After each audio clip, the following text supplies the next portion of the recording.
Hi guys, இன்றைக்கி நம்ம பார்க்க போகிறது வெஜிடபிள் சம்பா ரவை உப்புமா. ஒரு கடாயில் சம்பா ரவையை நல்லா வறுத்துக்குங்க.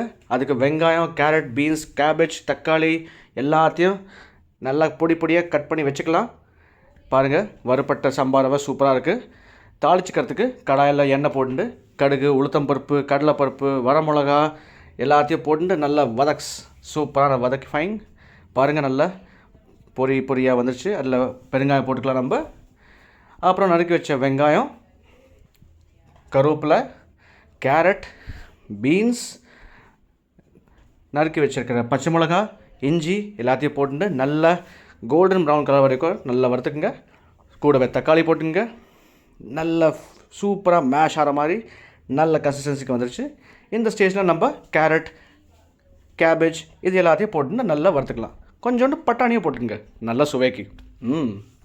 பாருங்கள், நல்ல சூப்பராக கன்சிஸ்டன்சியில் நம்ம தண்ணியை போட்டுக்கலாம்.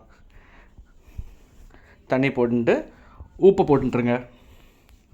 நல்லா பாருங்கள், கொதி வந்துச்சு. இந்த ஸ்டேஜில் நம்ம வறுத்து வச்சுருக்கிற சம்பா ரவை அதை போட்டு நல்லா கலக்குங்க. பாருங்கள், நல்லா கொதி வருது. சைடில் ஒட்டாமைக்கு நல்லா கலருங்க. இப்போது கொஞ்சம் தனியாத்தூளை போட்டு நல்லா கலக்குங்க. பாருங்கள், ஒட்டாமைக்கு சூப்பர் கன்சிஸ்டன்சியில் வந்து ரெடி ஆகிடுச்சு. சாப்பிடுங்க, ஜமாயிங்க. பாய்.